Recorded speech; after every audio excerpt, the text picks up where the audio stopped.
Detroit. What would our lives have looked like had we stayed in Detroit? There was an opportunity to serve on the New Detroit Committee, rising from the ashes. But really, decades later, Detroit still faces many of the same challenges. Much was not reconstructed after the riots. However, Burton responded positively to a call to serve as pastor of Zion Lutheran Church in New Haven, Connecticut, another inner city parish. And so we moved there in the summer of 1970. I was 31 years old.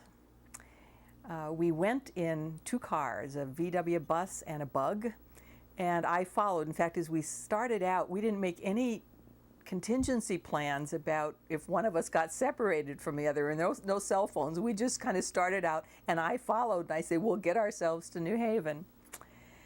9 years later, when we would come back to the Midwest, it would indeed be a different direction that we would be going in many regards. But when we moved to New Haven, we told the children, who were there then 1, 3, and 7 years old, that our new backyard would be like a sandbox, which really meant there was no grass where we were going to live, and it was all dirt. We had a big house. Again, the parsonage was right next door to the church. There were really 3 periods to my life in New Haven. The first 3 years at home with the children, the next 3 years as a student at Yale Divinity School, and then 3 years teaching at Yale Divinity School. The first 3 years, actually, my life was much like it had been in Detroit. Porch sitting days, street walking ministry, organizing block clubs, community organizing. But the congregation Burton served would be different. An old building had been recently replaced with a modern new one. There was a commitment to stay in the neighborhood. And the congregation had significant members of Missouri Synod, and then some neighborhood people as well as Yale students. The church was a place to worship. It was centered on worship and weekly Eucharist, a place to learn, to be equipped to serve in the community, to be engaged in mission. My role in the congregation was purposefully limited. In fact, I've really played no leadership role in any congregation where Burton's been a pastor, and that's been deliberate. Both in Detroit and in New Haven, I taught the high school Bible class. In New Haven, we met in the parsonage, and I also sang in the choir. And we had Friday evening Eucharist, and whoever came to this potluck was supposed to bring something. I remember a Yale student who every week brought macaroni and cheese, and the old-time Missouri Synod people brought traditional potlucks, and neighborhood children would come and knock on the door, and they were to bring something too, whether it was a can of soup or a piece of gum. So everybody was part of the community, and we feasted together on whatever came, and we shared the Eucharist. We had a Head Start program in the basement of the church building that opened up into a lovely large lit courtyard with lots of sun. Actually, the Black Panther Party had wanted to start a breakfast program there, and also Head Start wanted to use the space. So when they compared the two, the congregation was more in favor of Head Start. So that probably gave them impetus to have it in their church building. But it was a wonderful program, a wonderful outreach, and it still is to this day. Head Start really prepares children in fine, fine ways.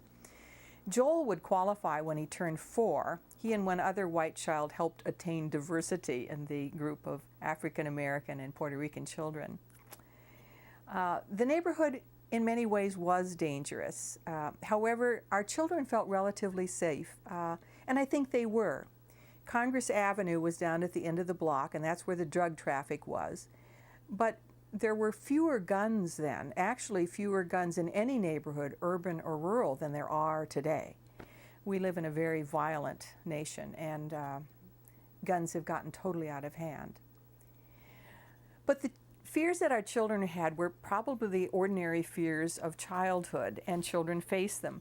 Joel, when he started out for kindergarten, was determined he was going to go out, and so he went down the back stairs and sang, "Take my hat and take my coat, leave my worries on the doorstep." And he ventured out into the world for kindergarten down the street.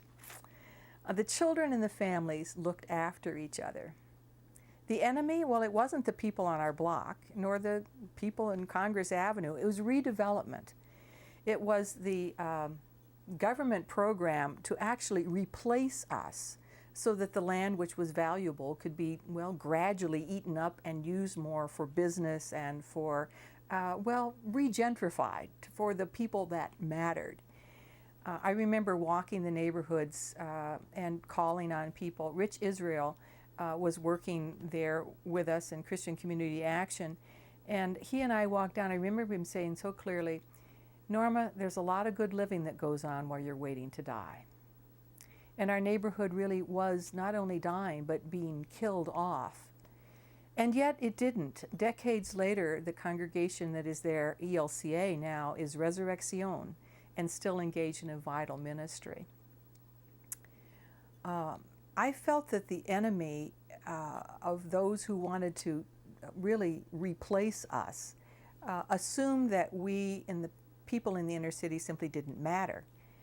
A little thing, but the cars parked on our streets all the time because there were businesses, Yale, New Haven Hospital, and once every 2 weeks when there was a sign going up that there would be street cleaning, no one paid any attention to it. The cars just parked there anyway, and I got kind of obsessed, I think, and made more signs, street cleaning today, don't park here, but it made no difference.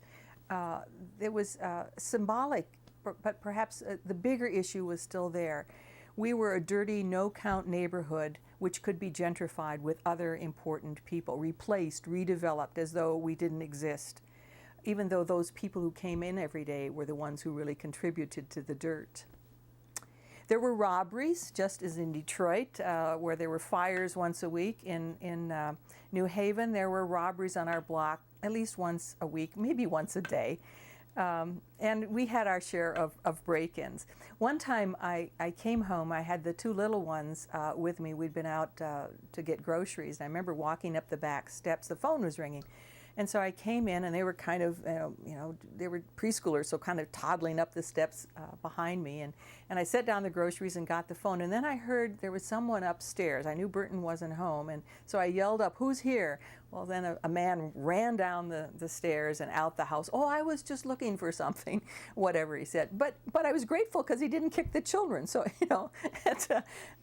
our children really got used to the break-ins as well. In fact, there were often robberies up at Congress Avenue, and someone would take someone's purse and run up our street and take the contents out and then throw the purse just, when they kind of got to our house or the bushes by the church. Our children got so used to, they bring in a purse and they just call the police on their own and say, "We found a purse and this is who it belongs to." That pattern kind of continued in Hamden when the last 3 years when we lived in the suburbs. And I remember one time our children discovered a purse in the inner lining. There was a great deal of money, and the children were kind of dreaming about, how they might use this money. But no, they called up the owner. They saw the phone number, and they were delighted when the person came and said, "This was my rent money."